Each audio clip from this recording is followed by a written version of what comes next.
Do this, eh? Ready to go. Ready to Okay, go. so before we get on to today's news, I have to talk about this one. So, Darth Vader is dead. The voice of Darth Yes. Vader. Such a, to me, that actor James Earl Jones is he's got this deep classical voice. He's the kind of voice that can move people. That's why I think he was the voice of Darth Vader. Yeah, well, they picked a great guy for that role to be Darth Vader's voice.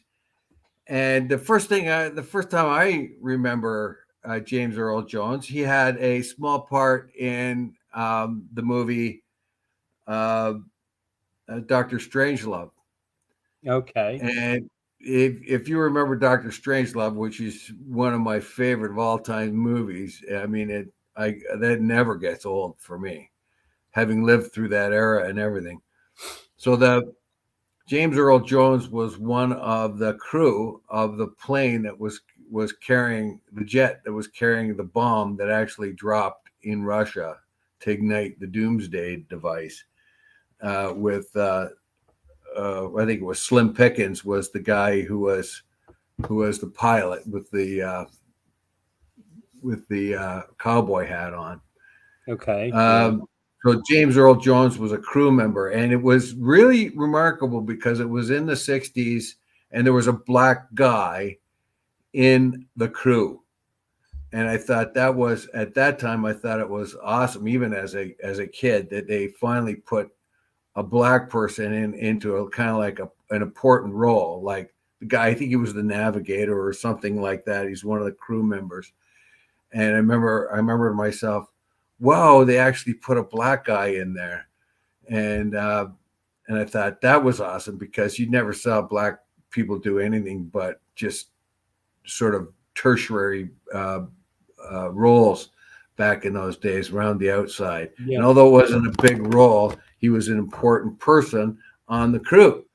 Yeah. And I thought that was pretty awesome. And it was unmistakable because he had that voice, It was really cool. And of course, being Darth Vader, he did a lot of acting. And that voice, it's like you could know that anywhere, couldn't you? It's like you get a deep voice in the middle of a show somewhere. Oh, make you pay attention, didn't it? Yes, and it was, and he apparently, like I was just kind of listening in the background to the radio, and I heard that he had to overcome a stutter. Did he? Good Yes, grief. he had to overcome a stutter to become an actor. Isn't that something? Yeah, well, that is He was one of the most recognizable voices in the world, and he had to overcome a stutter in order to get there. So double thumbs up for James. Oh, yeah, I did not know that. Yeah, and such a captivating actor. Such a great personality because he really was the voice of so many things, right? Who could be a better Darth Vader? My Yeah. God, he wasn't in the suit, but you sure thought he was.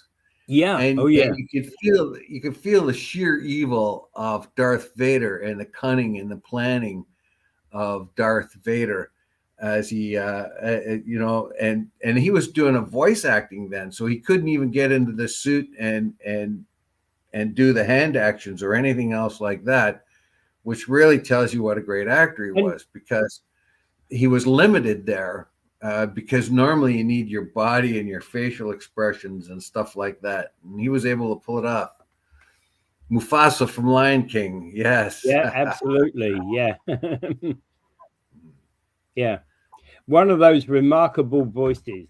Definitely. That's for sure. Right. And of course, Whoopi Goldberg was the hyena. Well, she's got a remarkable voice as well, but in a different way. Yeah, she's got a different one, and I'm sure because she's pro-Democrat, I'm sure the Republicans will point that out, that she was a hyena on a cartoon. Okay. Well, actually, that's an interesting question. So tonight is, of course, the debate. You're going to be watching? Yes, I hope to watch somebody was saying it was kind of the sporting event of the year, really. Yes, I'm worried for Kamala, because I'm afraid she's been doing the study thing. She did the same thing what Joe Biden did. She's worked hours and hours and hours prepping for this debate. And as you know, the Democrats who insisted that the mics be muted during Joe Biden's debate, because they were afraid that that Trump would put them off track if the mics were live, and it didn't work, because Joe got way off track anyway. But now they wanted to change the rules, and it's very interesting how they did that. They're trying to blame Trump for insisting on the mics were muted. All that he did when they originally agreed to the debate, they agreed to the rules that Biden had followed, or Biden had insisted on. So Trump said, okay. He didn't like that rule in the first time. And then the second time they insisted that the mics go live all of a sudden, after they agreed not to have them. And then they said, oh, he won't change because he's afraid. He's afraid of what he's going to say and all that, which was just rubbish, because it was a Democrat insistence in the first place. And then they made it sound as if it was Trump's fault for not making the mics live because he was afraid. He had already agreed to the system they'd already had. And so he bent to oblige them the first time, and he wasn't going to bend to oblige them to go back the second time. I think what we're going to see from Kamala is some very rehearsed answers to questions. If you remember the one television interview she did that was taped, which she did with Tim Walz was with her. It was a nothing burger. There was nothing said there except sort of general. We shall see. I think she'll hold her own in the debate, but I don't know. We shall see.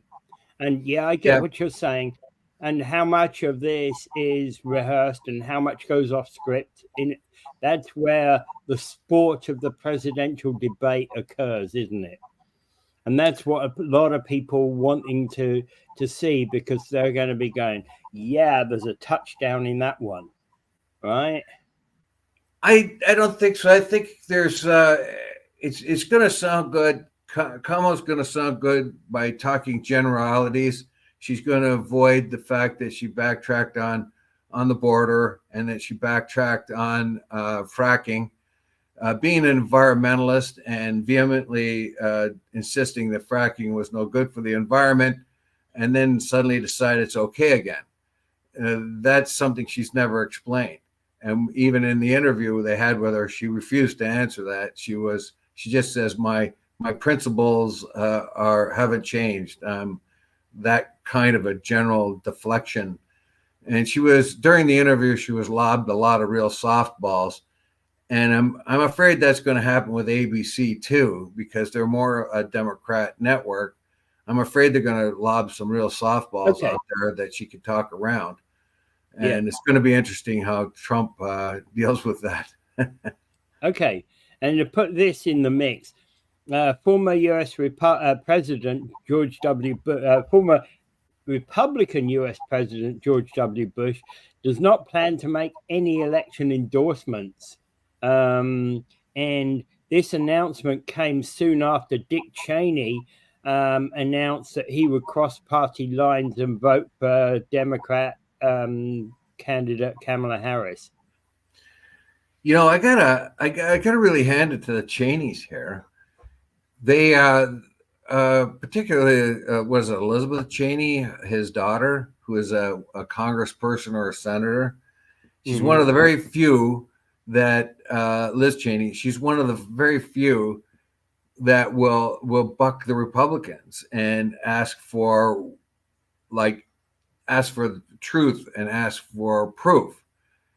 You can shoot yourself if you're a Republican and believe that there is not much evidence for a fixed election, and you say, oh, I don't see the evidence for a fixed election. You just shot yourself in the foot, and your local Republican Party will throw you out.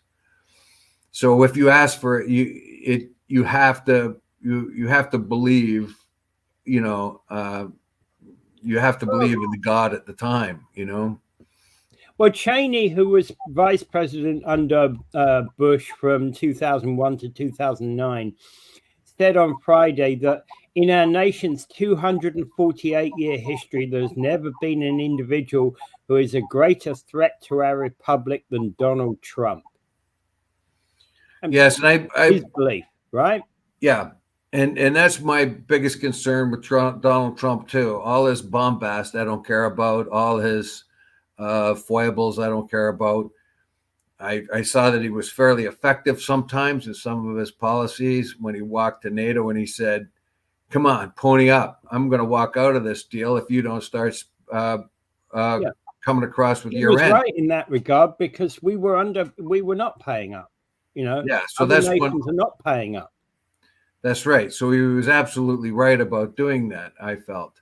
And I felt that he had a better Russia policy, because I don't think that war in Ukraine and Russia would have happened if Donald Trump was in power.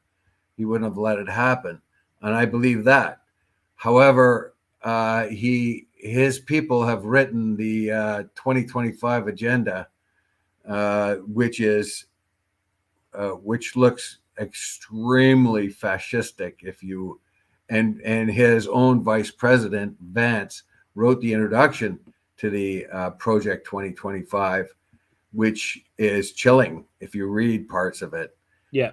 And so in order to avoid that, what I would think the average American undecided voter is looking at the word two bad choices. Which one do you take? Do you take Trump? He's a bad choice, and Kamala Harris is a bad choice. Which is the worst of two evils? Yeah, but honestly, the average American Joe public is not going to be looking at Agenda 45 or Project 2025 for their, how they're going to vote. They're going to be voting based upon different things.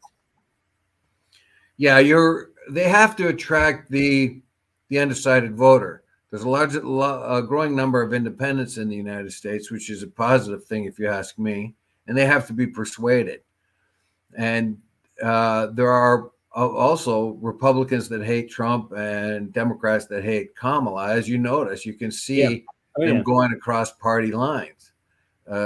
Gabbard is only one example of Democrats going over to Republicans, and Republicans are going back over to Democrats is supporting them, and Dick Cheney is one of the biggest examples. Yeah, but of course he's going to be beat up pretty bad. When asked about that, Trump can just say, "Yeah, he's the guy that got us into the Iraq War. He's the guy that got us into one of those forever wars. He's the guy that put us there." Yeah, absolutely, and that's again, given Trump's anti-war stance.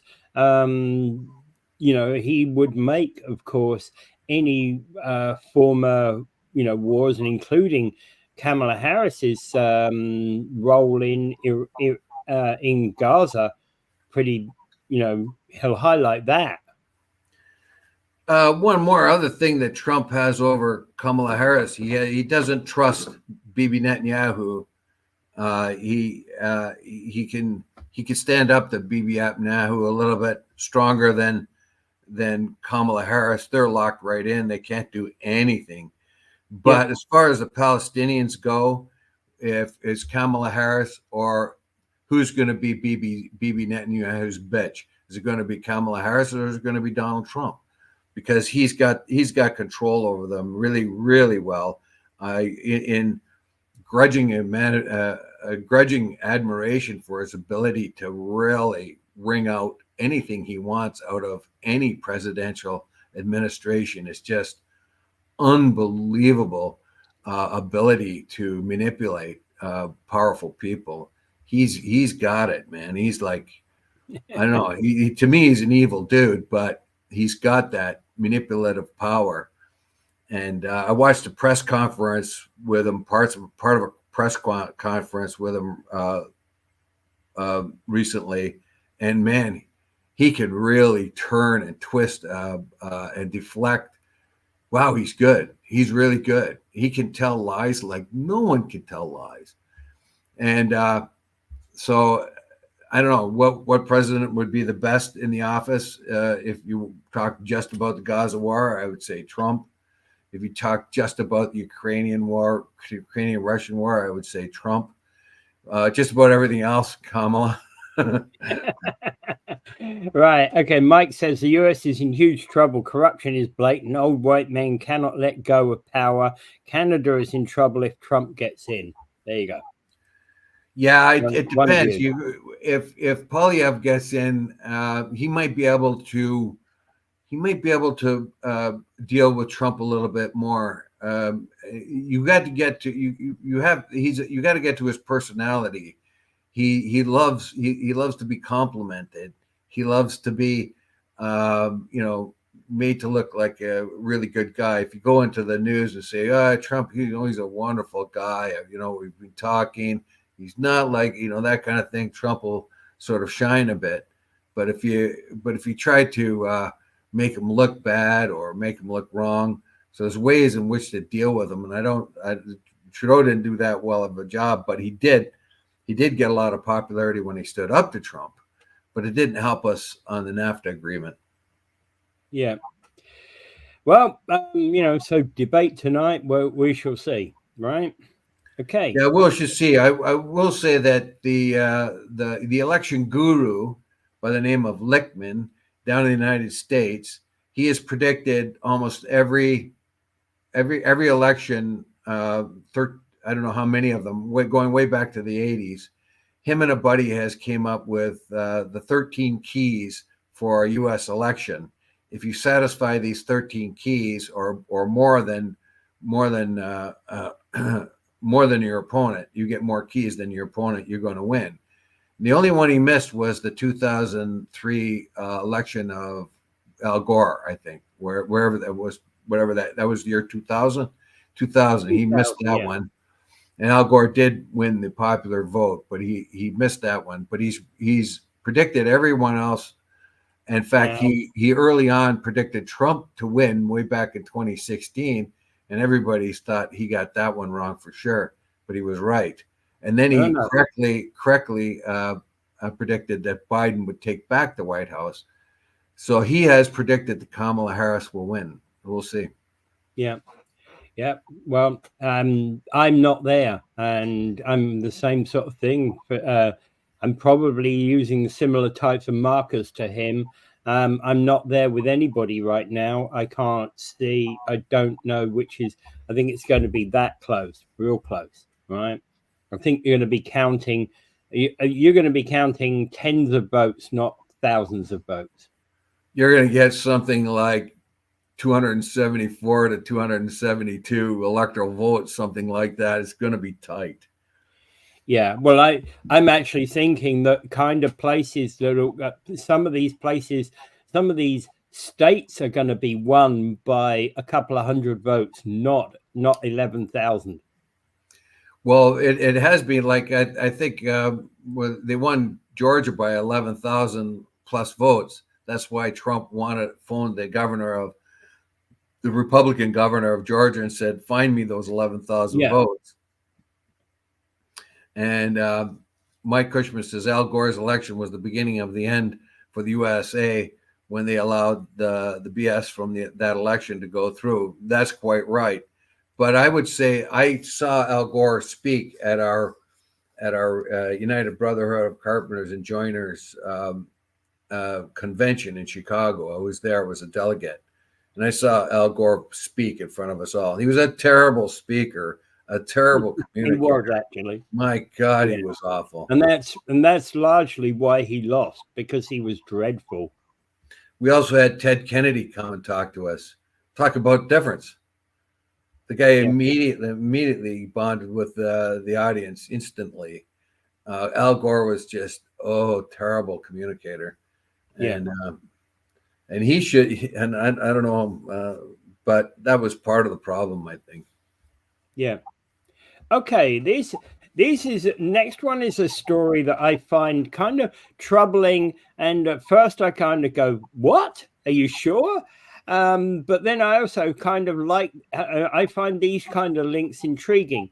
So when bats were wiped out with this thing called white nose syndrome, more human babies died in hospitals, and this is in the USA. So we're not talking about deepest Africa where people are going to die of starvation. We're talking about um, white nose syndrome, which is a deadly fungal disease that can kill 70% of bats it infects, has been spreading into new areas since it was reported on the continent in 2006, and is actually having detrimental effect.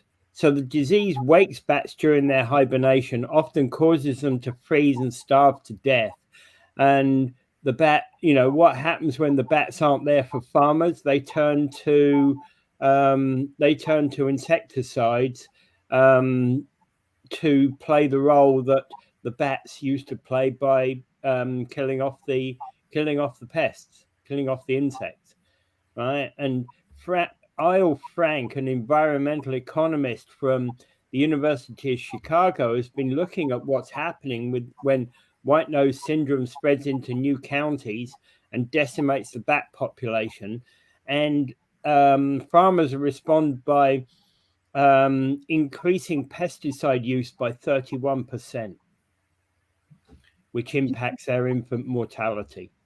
Yeah, this is a very good story about how important the ecology is of an area. Bats, unfortunately, bats have been, and of course, we don't usually think of bats as being the insectivores that help farmers, but they are. So the bats eat up millions and millions of bugs, obviously, and while they do that, they help the farmers keep the pests off their crops. Unfortunately, because the bats have had this white nose syndrome, and 70% of the bats who get it die, there's a lot less bats, a lot less bats eating a lot less bugs. The farmers respond by putting more chemicals on their crops to kill off the bugs.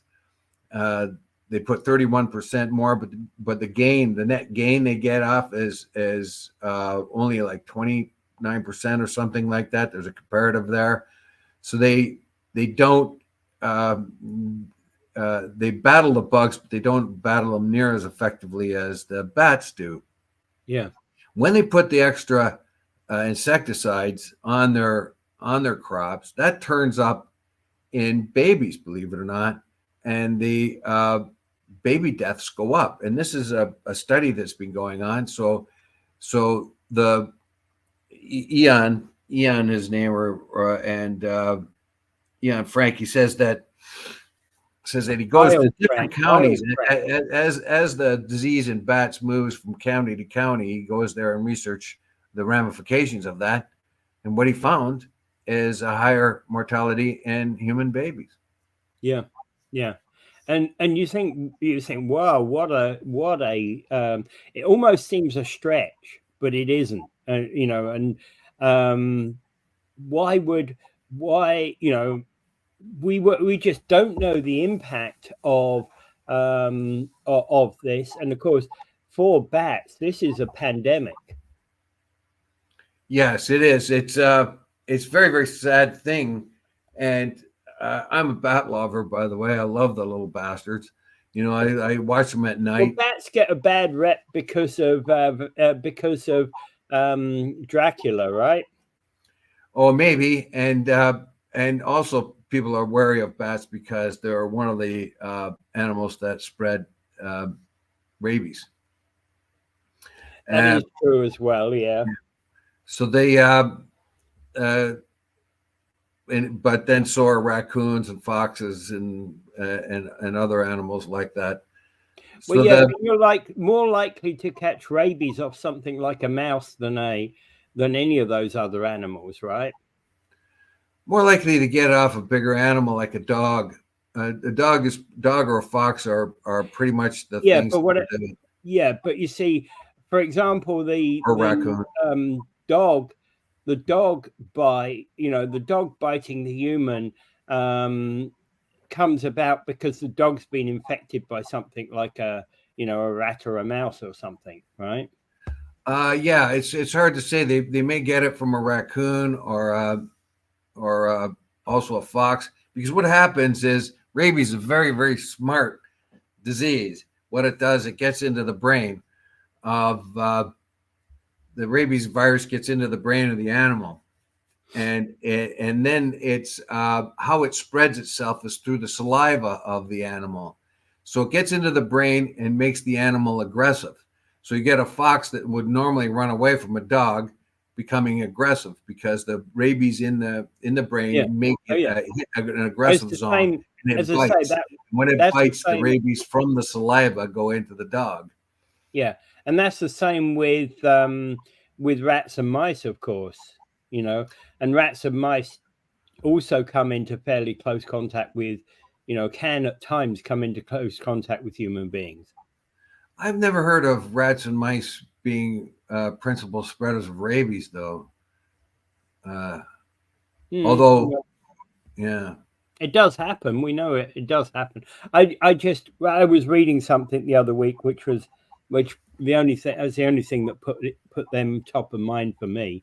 But anyway, all kind of wild animals can potentially get it, and it's a problem. Those are problem areas. Okay, so what comments? Not possums.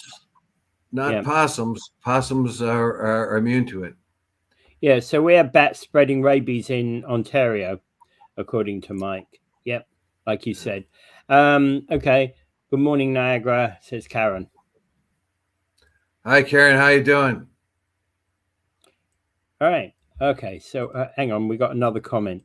That would be frightening if right. If rats in the city spread them. Okay. Yeah. Yeah. Yeah. It's a terrible disease. There was a big fright. I think it was 20 or 30 years ago. I remember there was a group of children walking down. Like how they do. They all hold each other's hands or hold a rope, and there's a teacher in the front and the teacher in the back. The real little wee ones from daycare. Well, they came across a scrawny little kitten, and they were all petting it, and someone took it to the Humane Society. It was found out that it had rabies. It's very lucky those kids didn't get bit by that little cat. Yeah. Because if they left the cat and walked on, how would they ever know they had to potentially have one of the children get rabies? So so leave any animal alone that you see. Skunks are another spreader of rabies, by the way. And don't I just love that, being surrounded by skunks where I live here. Mr. Skunkfest himself, eh? I'm telling you, it's like I am held hostage in my condo here. I got to look outside every day, every night. And like I said, at 8 o'clock one Saturday morning, I figured I was safe. One Saturday morning, I started to open my sliding door to walk out on that little patio, and there was a skunk right there. And I would have stepped on it if I didn't look down.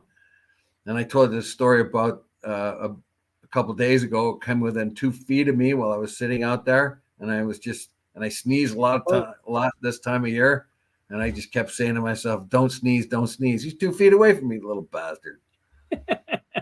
You got to look at those defenses the Scots used in William Wallace used in the Battle of crikey, what was that? Where he dug these posts into the ground. Right, so you've got to dig these posts into the ground with sharpened edges so the skunks can't get onto your patio.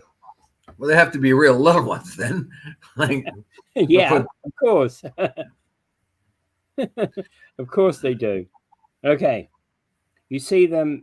Okay, so you see them out in the day and walking in circles. When you see them out in the day and walking in circles, stay clear. Yeah. Yeah, I saw a rabbit fox one time, and it was around Strathroy, and I was just it was right on the ramp going on to the highway. And when I got back, and then I phoned the police about it. There was a rabbit fox there, and there was some homes close by. And it was on the outskirts of town, but there was homes close by. So I phoned the police, and they said, "Oh no, that's the public health concern. You're gonna have to phone them." And I says, "Yeah, but there's this rabbit fox, and there's children in those houses right there, you know." And it was just salivating and foaming at the mouth and growling at me.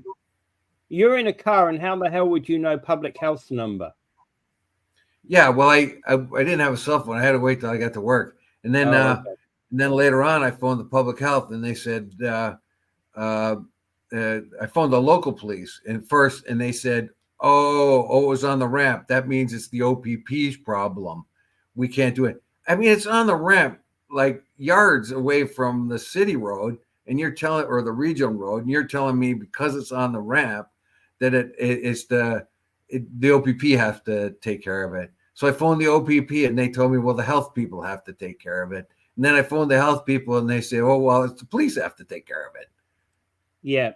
And it's always I got into this loop, and I says, does anybody care that there's a rabbit fox and these and homes close by with little children?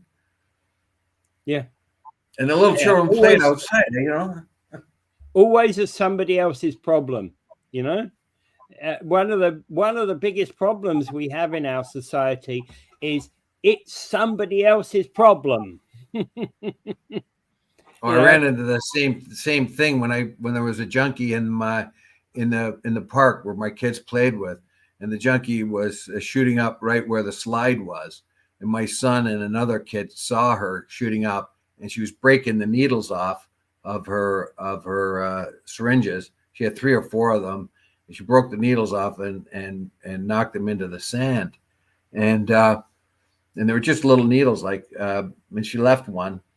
And I found the syringes. So first thing I did is I went out and I wrapped a caution tape around the whole thing, and I phoned the police.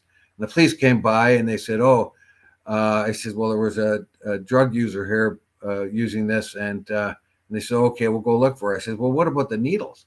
The needles are in the sand, and there's kids here playing. I mean, they could get HIV or they could get AIDS. We got to get the needles out of the sand here." And the cop says, "Well, not my job. That's not our job. We'll go look for the attic. Maybe they're down there, but that's not our job. We don't do that." I said, "Well, who does? Who does? I don't know."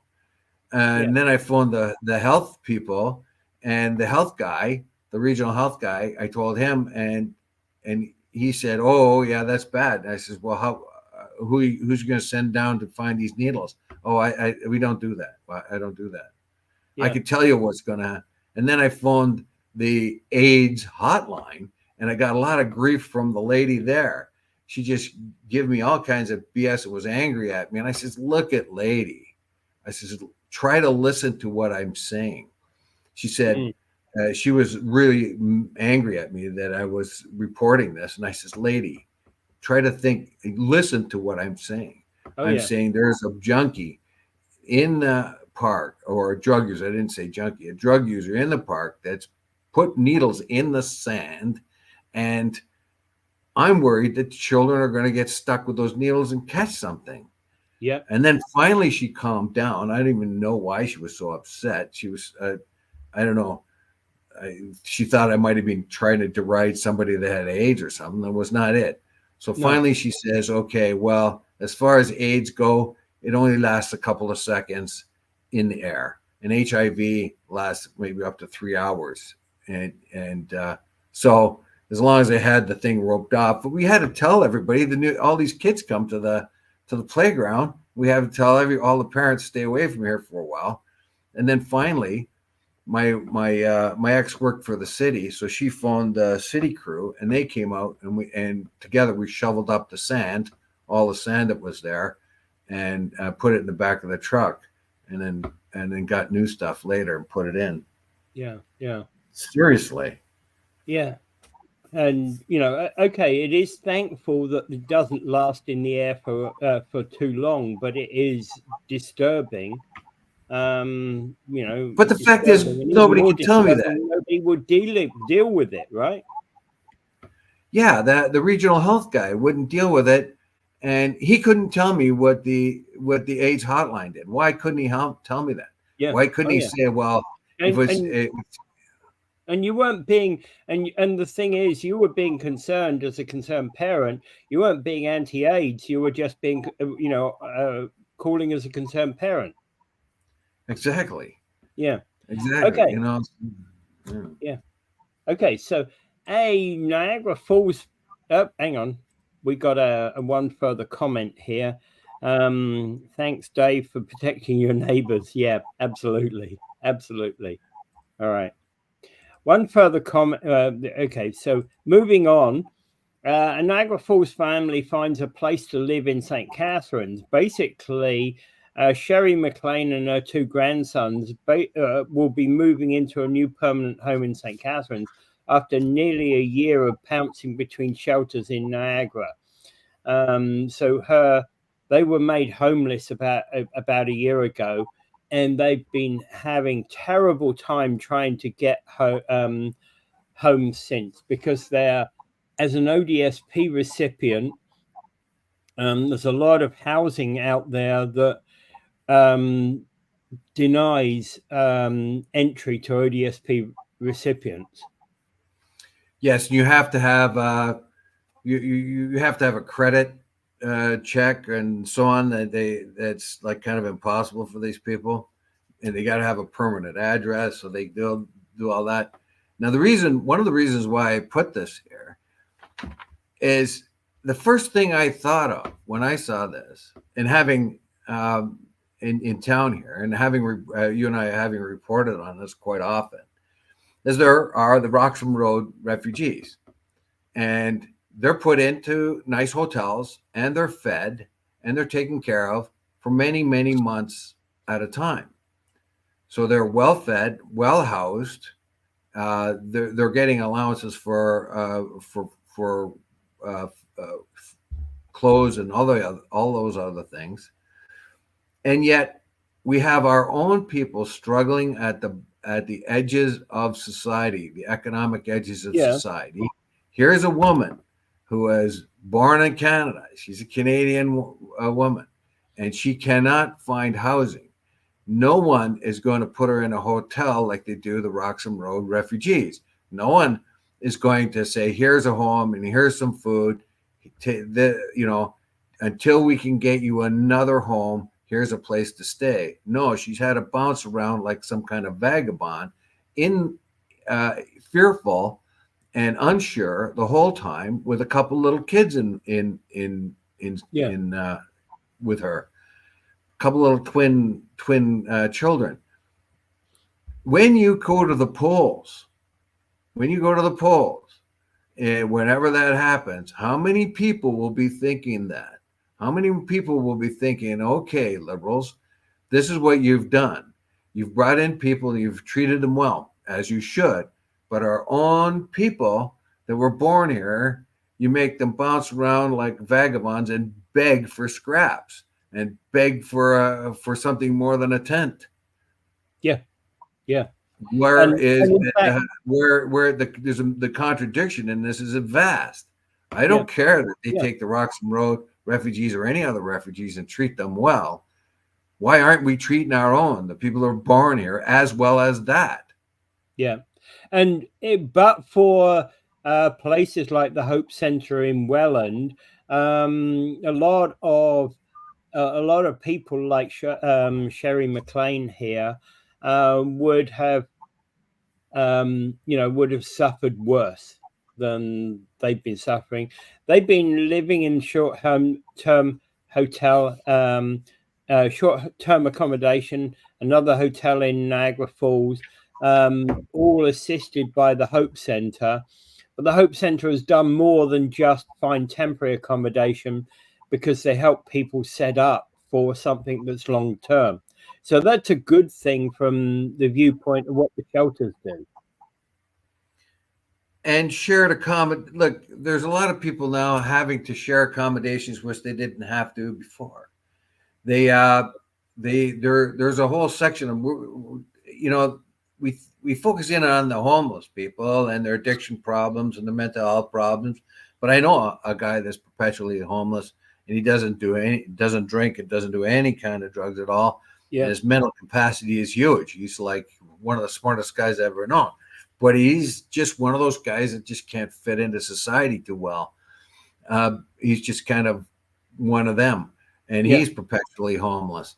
And I would say that the biggest problem I see is this part of society that's now forced into smaller and smaller accommodations. You have to share a room now with another person. Sometimes you read an ad, and there's another bed in a room, and you have to share the accommodations with somebody else. Couch surfing. I've talked to people who've done couch surfing where they have to rely on friends, where they go from one friends to another friends and live with them for about a week as they move on to the next one. Well, and each one of their friends accommodates them for a week, and then maybe 3 weeks later accommodates them again for another week, and so on. What is going on? Our standard of living is dropping rapidly. The ability of people of finding homes. I'm talking about the fringes, the ones that haven't yet fallen off completely into homelessness, but those people who are struggling in trying to make a life. How can you make a life like that? Yeah, there's another one, which was, you put up this other article, which is apartment ad offering friends with benefit discount. And this is being discussed at Brampton City Council, and they are disturbed by it, naturally, of course. So yeah, come help me, find an apartment, but we can be friends with benefits. You know what? I got a spare room here, and I never even thought of that. I think I'll be putting up an ad today. Right. By my luck, I'll get a gay guy knocking on the door. But so this is a problem in Brampton. They're trying to, of course, anytime there's a housing shortage, and this happened in Toronto about 25, 30 years ago. There was an enormous amount of low-income housing that was not provided for because it was too hard to build the places. It was too hard to keep up. What happened was there were a lot of people who needed a place to stay, and what they did was they boarded rooms basically off of people who had spare rooms. Well, and my brother-in-law was one of them. He had a basement, and he boarded it out to somebody. It was all illegal. It was all under the radar, but they didn't go after them because of the housing shortage. They started charging these people, but then they found that they had a whole lot of people that didn't have any place to live, so they looked the other way. The problem with that is you can't chase it down and see if these places are safe, if they've got a smoke alarm or all that. Yeah, I know. But you see, for example, I remember when I was in my 20s, the first house I got, I rented with 5 other people. So we each had our own bedroom. We each bought our own, groceries, etc., etc., etc. We paid 1/5 of the electric bill, etc. So there was. It's just the way it was back in that day. We used to share, but now I was back in Britain, right? I was back in England. Yeah. Well, that's a third world country. You expect that kind of thing there. This is Canada. This is like, Yeah, No, but we always used to share when I was young. But again, that was what you did when you were early 20s, right? Early to mid 20s before you got your own place. Well, sure, but the whole idea is this is where I start and I'm going to move up, right? Yeah, This is where this is a starting point. yeah. This is the end point for a lot But of this is people. an They were better exactly. off, and then they're coming down to this point. Yeah. Oh, yeah. I know.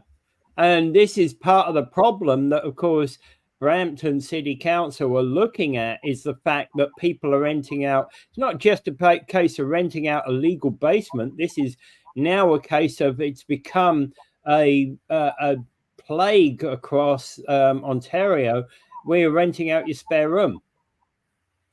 You know, it's Yes, one thing indeed. renting out your spare room.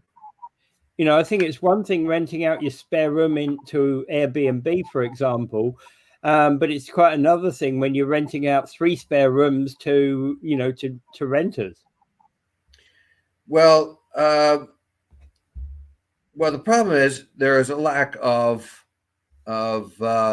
availability, and what Brampton wants to do is have them pay anybody that's renting a place out has to have a residential rental licensing fee, basically, where they have to pay $300 to have somebody come in Yeah, and somewhat like determine Thorold. whether or not that place is safe.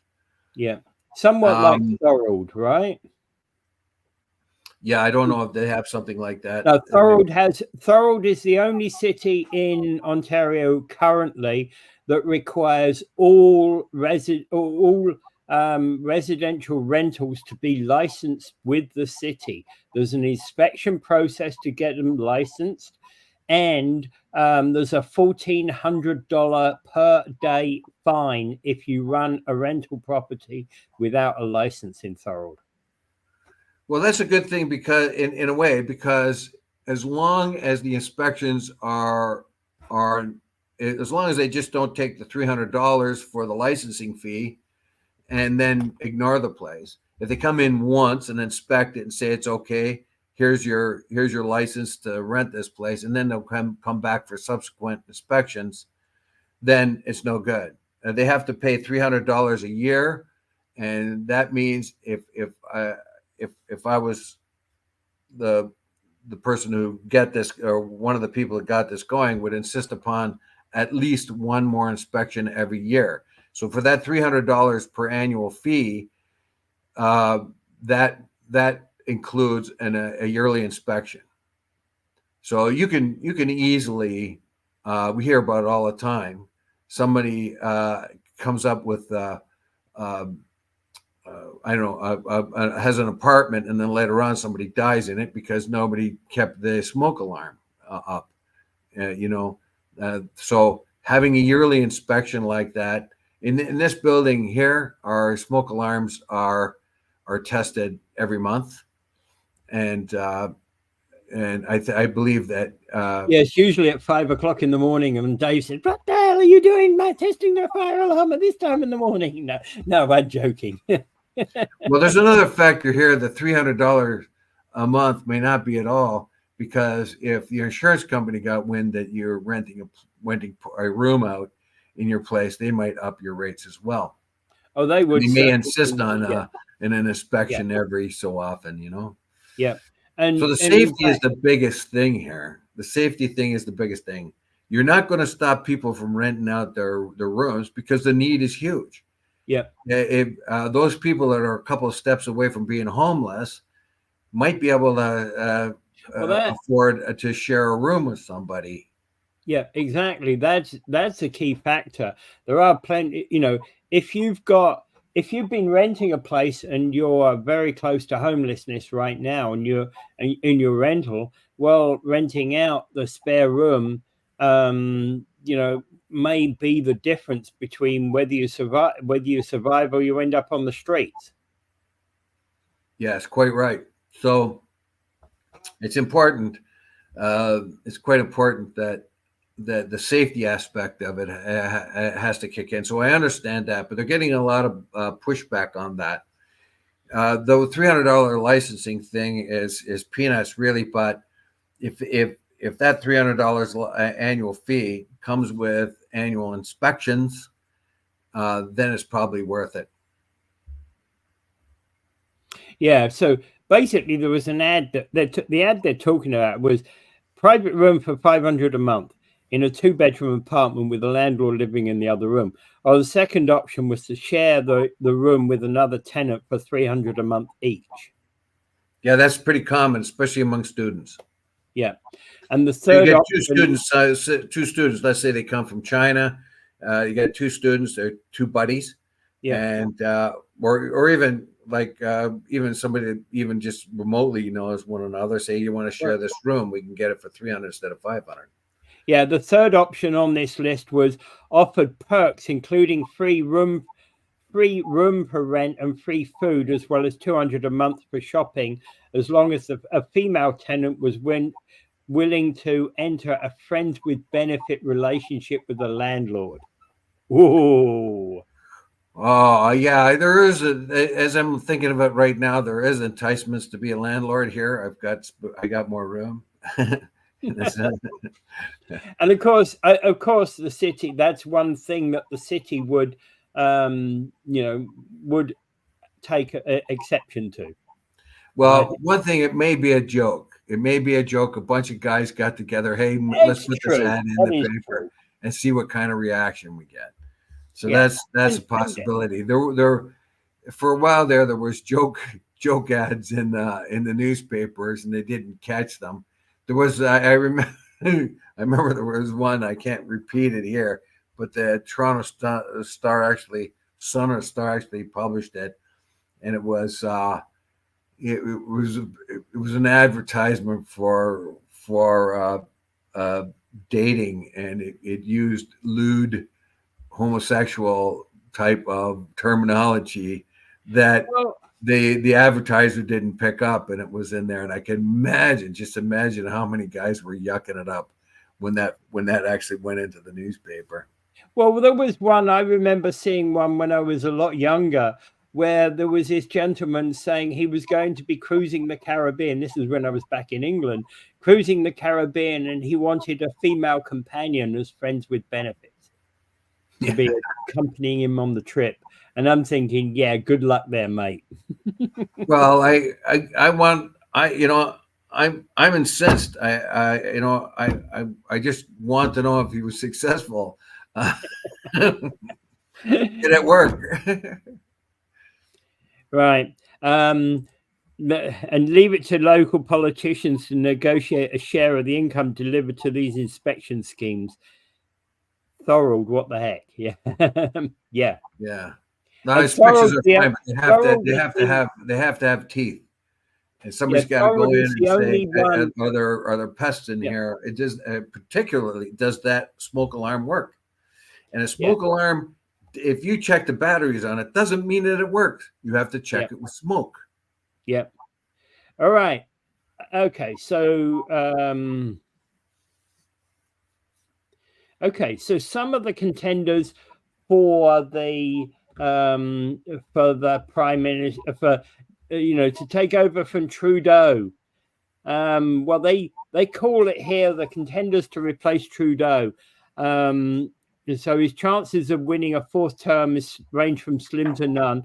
And here's the 10 steps he could set up, 10 who could step up if he steps down. And they're talking about the deputy, the fixer, the statesman, the underdog, the anti-Polyev, the banker, etc., etc., etc. Well, the whole dimension's changed because the NDP have pulled out, and I think the NDP is not going to support, not going to interfere with a non-confidence vote. The Bloc may, but I have a feeling that the NDP will just hold on long enough for themselves to get organized for an election. I actually, everybody says that Jagmeet Singh will just keep supporting the government. I don't think so. Everybody says he's out to get his pension. I don't think so. I think the guy has more credibility than that. I would tend to agree. I would tend to agree. I don't think he's looking purely at that kind of credibility. I don't think he wants an election right now. He may sustain the government for a few more months, but once he's got his ducks in order, I would tend to agree that he'll let it go. Yeah, I think this whole business about sellout Singh just waiting till he gets his massive his massive pension starting in October. I don't think that's fair. I don't think that's what he's doing, but I think it's a ploy by the conservatives to goad him into calling an election, saying he's a greedy guy and he's just waiting until he can get cash in. The guy's already got enough money, and the guy, I'm serious, and the things that he said at different times during his career shows me he's a man of character. I mean, he's elitist. He's got a lot of money. He comes from money, and his education was in the States. They didn't even educate him in Canada, so his education came in the States. So, but I believe that he's a person of character, and I don't think. I'm sure he'd like that huge pension and not happy to take a lesser one, but I mean, he's got a job to do, and I think that's just a conservative ploy to goad him into to prove to everybody that he isn't in it for his pension. The other thing is, of course, the bloc will be now the high maintenance escort that Trudeau is seeking. He got dumped by the NDP, and he's going to start courting the bloc. And like I said yesterday, that's a high maintenance escort right there. They're going to want some huge dough. So that dating process will cost the Liberals, and it will cost them their reputation. Now, I think Trudeau will step down. You don't think he will? I think he will step down. Right now, he's trying. They've tried a lot of these in between motions: a new budget, another new budget, new plans, new money for this and that. So they're opening the chest and throwing out money and trying to make themselves look different than they are. And they're bringing Mark Carney into the caucus meetings.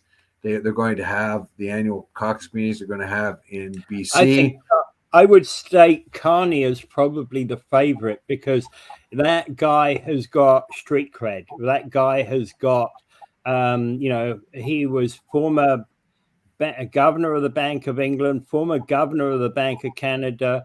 He was looked at a lot of. He's got a lot of.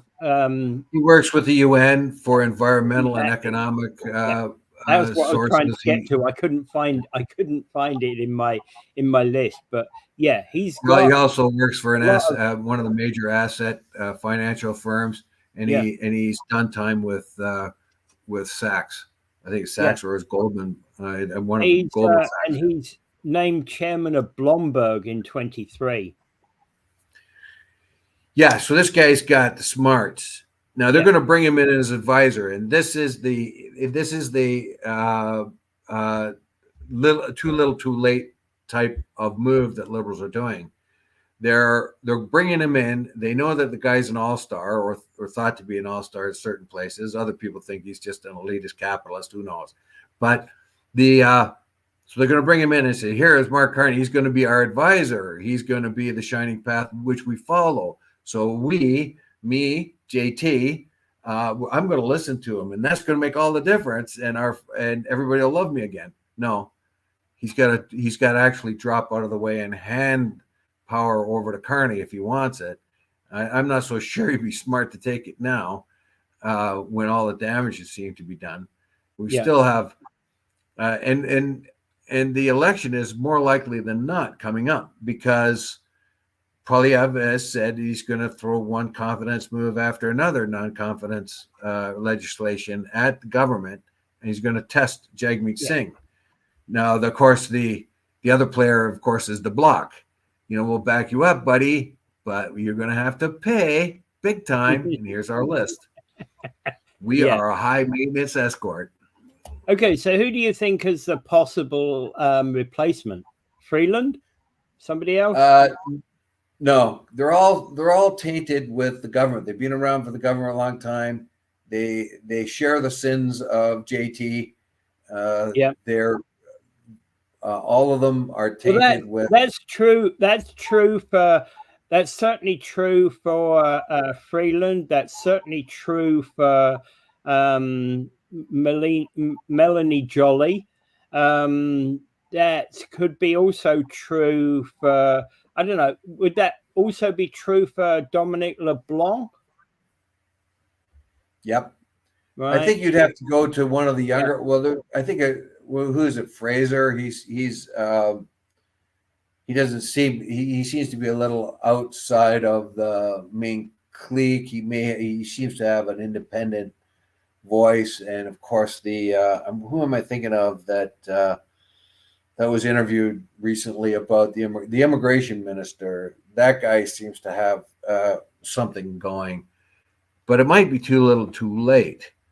I mean, in the United States, they were able to reinvent Kamala Harris from a very unpopular vice president to the rising star, the city on the hill type of person. So they were able to reinvent her really well. I don't think they can reinvent any of the well, certainly not JT, but any of his ministers. They can't reinvent Chrystia Freeland. Okay, what about somewhere like Francois Philippe Champagne, who's basically been he's being nicknamed as the Energizer Bunny because of his role in bringing EV deals to Canada. Yeah, well, all those EV deals came kind of late because China was outstripped us huge, and because of their dominance in the market, we haven't been able to get ours up and going as well as they should. They used our own technology that we had established back in 2000, which is another story altogether. Anyway, yeah, I don't think any liberal right now has a hope in hell, whether it's Mark Carney or, I mean, Mother Teresa. I mean, you can't put anybody in that role right now because the government is so layered with distrust and fatigue, and the economy is bad. And what we've been talking about today, people on the edge of homelessness, people trying to find little closets to live in because they can't live anywhere, or they have to share rooms. The next step is on the street, and everybody knows it.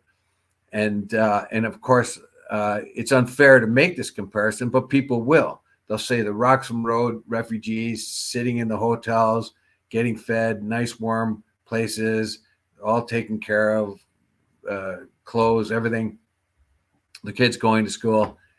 And those people that we talked about today who were desperate for a place to stay, that are on disability, and they have 2 young children, and they're going to have to get their sister and somebody else to come into the room that they finally found. The immigration person, I think the immigration person you're talking about is Sean Fraser. Is that right? He's a different guy. I was talking about I think his name was I don't know, but anyway, yeah, Fraser is one of those lights that they say that is it could take over after Trudeau drops off, no matter when he does. But I think this 9/11. Poilievre is hoping the swing against the Liberals will actually mean that he'll lose his seat in out east. Yeah. Now this, seriously. So I have one more day. I said that Trudeau will step down at Trudeau's 9/11 will be 9/11. Well, I got one more day for that to be true. But if he doesn't step down exactly on 9/11, I'm just going to put +1 on the 12th, +2 on the 13th. 9/11 +2. if he were to step down, even if we're talking about, 1st of October, I wouldn't be denying you your victory, right? You'd be approximately right. I think there's a lot of heat for him to step down right now. But the thing is, I think he's such an idiot that he believes he can weather the storm and that he can get through, to the next election and still continue as prime minister. He's got a way with his charm and saying the right things, and he's a pretty good politician as far as raw politics goes. But of course, he's in a state of denial right now. Oh yeah, yes, they do love me. They're in a bad mood right now. They're in a bad mood, but they love me. They really love me. And once they get over this bad mood, they're going to love me like they always do. And yeah. I'm afraid in his mind, how can so many people not love me? I'm lovable. I don't think he gets it. That is part of the problem that Trudeau faces. And it's basically his unlovability. He believes something the rest of Canada does not. Yeah, he's kind of a little bit like a narcissist in a way. He's looking in the mirror. I'm still beautiful, and everyone else around him saying, "Look, buddy, nobody else thinks that. You looking in the mirror, you got to look around." But I don't know if they'll be able to force him off. But I think what they're going to try to do is they're going to bring Mark Carney in as a special advisor, and they're going to advertise this. Now we got Mark Carney in our corner. He's going to be our special advisor. And he's going to make everything better because we're going to listen to him. And what the Liberal caucus is saying, no, you're not going to listen to him. You're going to get out of the way so he can talk and take your place. I think that's what the Liberal caucus is going to tell JT. Yeah. Well, we shall see. Bringing him in as an advisor is a half measure. And it won't solve the problems. Yeah, it is. It is a half measure, very much so. All right. Well, welcome. Thank you, everybody, for being here. And because we're kind of overdue now, of course, having allowed that one to go to our heads, as always. Yeah, like situation normal. Well, I think it's an interesting discussion, and we're not discussing it because we're supporting any particular candidate.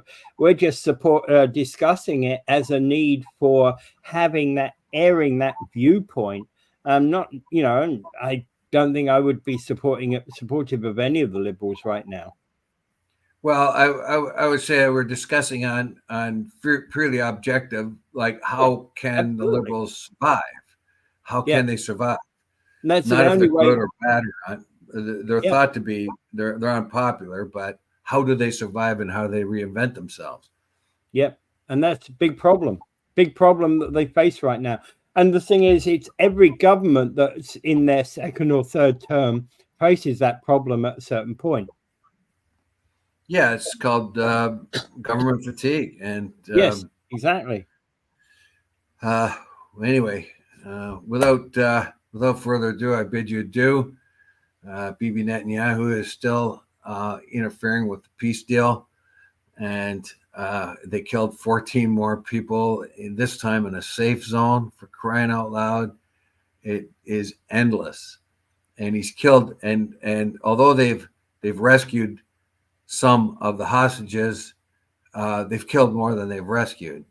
In fact, the ones they rescued when they made a commando-like raid, when they killed 200 Palestinians to get the 3, they almost killed the hostage when the building she was in was bombed and the rubble came down on her and beat her to bits. And when they brought her back out, they said Hamas had beat her all over. That's why she's all bruised and beat up. And she had to come out. She had some work to do to tell them, no, they didn't hit me and beat me. They held me, but they didn't hit me and beat me. Why I almost died because of you bombing the building I was in. Yeah. And that's why I've got all these bruises and banged up. And and automatically they changed the story right away. They knew that was a lie, but they said, "Oh, look, she's in really bad shape because she got beat up by Hamas."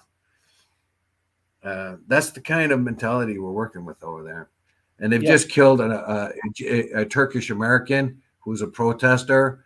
A sniper's bullet went right through her head, and the United States is waffling and saying, "Oh, we're waiting for the Israeli official report."